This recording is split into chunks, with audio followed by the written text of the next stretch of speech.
Hey everyone, today I'll be talking about shock. Shock is defined as a state of cellular and tissue hypoxia with either a reduction in the oxygen delivery or poor oxygen utilization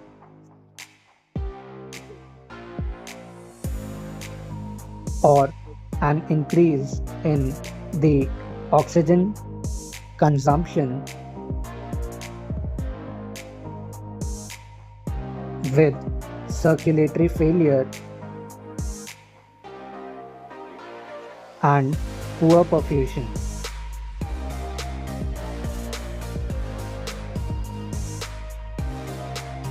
Shock can occur due to a variety of causes, and its etiology depends on the type of shock.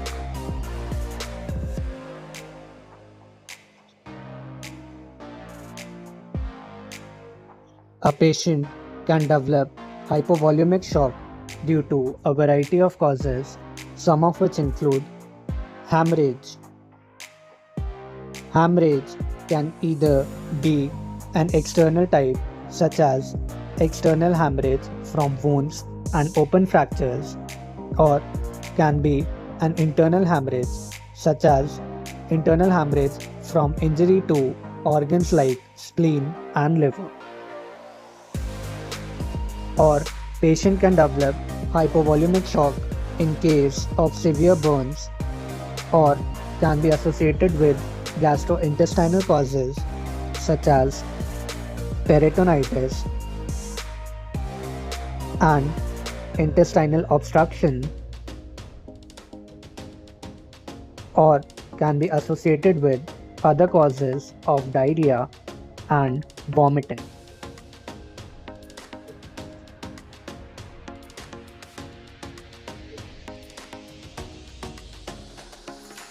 A patient can develop cardiogenic shock due to a variety of causes, some of which include acute myocardial infarction,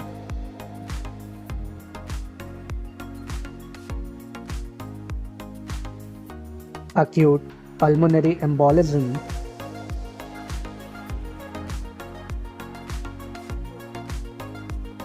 and cardiac tamponade.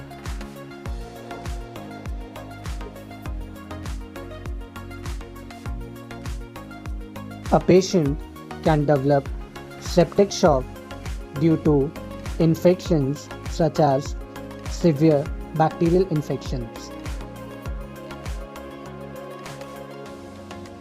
or a patient can develop neurogenic shock due to a variety of causes, some of which include spinal cord injury.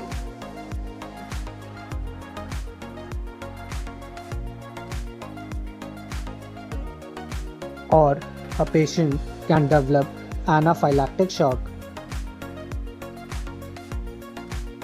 due to type 1 hypersensitivity reaction.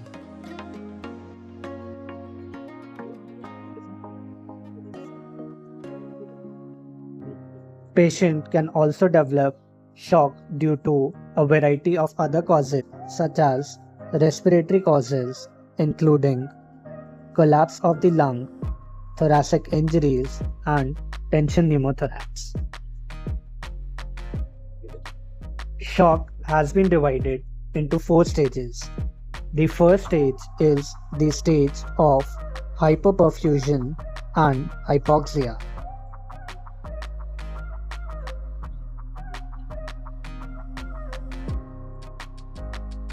In this stage, the aerobic metabolism changes to anaerobic metabolism, leading to lactic acidosis, or say metabolic acidosis.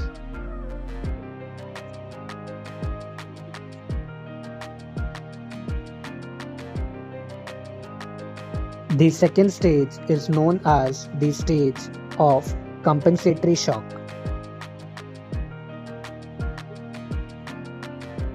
In this stage, there is a neuroendocrine response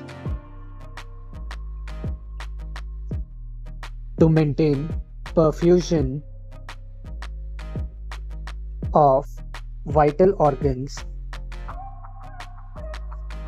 like the brain, lungs, and the heart. Noradrenaline,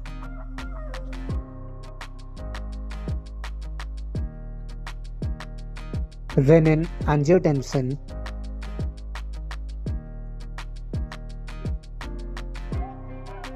and antidiuretic hormone gets activated, causing vasoconstriction of other organs to divert blood to the vital organs.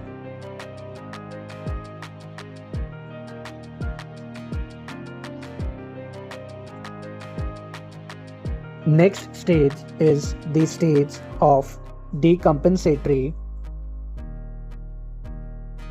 or say progressive shock.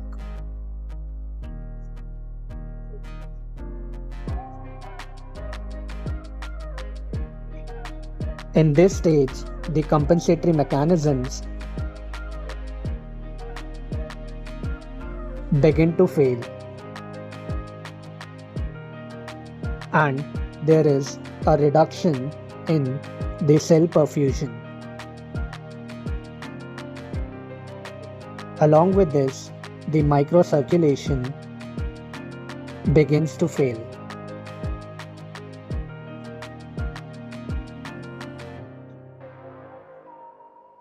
The last stage is known as the stage of irreversible or say refractory shock.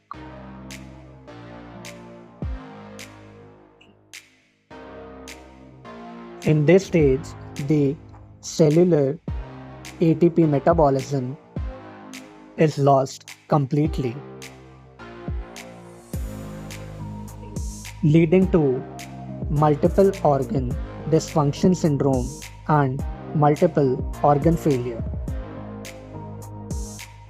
In early stages of shock, patient can develop tachycardia, hypotension,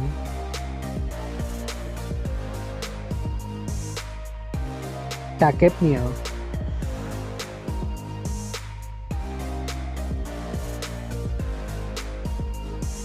oliguria, cold periphery,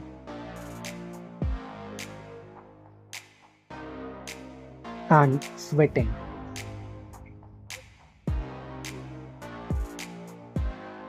In the late stages of shock, patient can develop drowsiness, anuria, and cyanosis.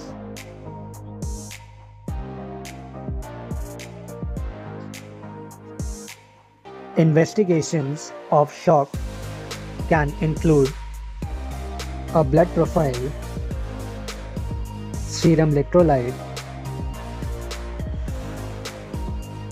an arterial blood gas, liver function test, renal function test.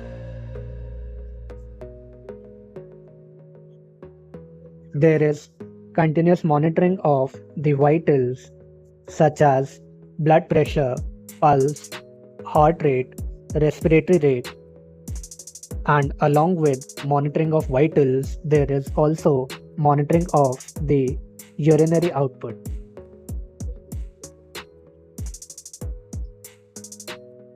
Also, there is monitoring of the central venous pressure and the pulmonary capillary wedge pressure.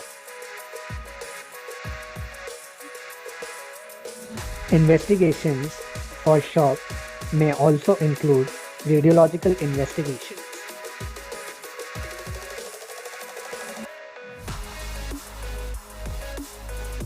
Management of shock is based on initial resuscitation, and stabilization of the patient,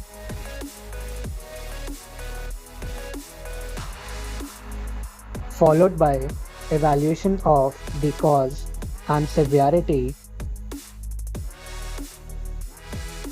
followed by treatment of the cause for cure of the patient. So this was all about shock in brief. Here is the overview of what I have discussed. If you think this video was helpful, do like this video, share this video, and subscribe to my channel. Thank you.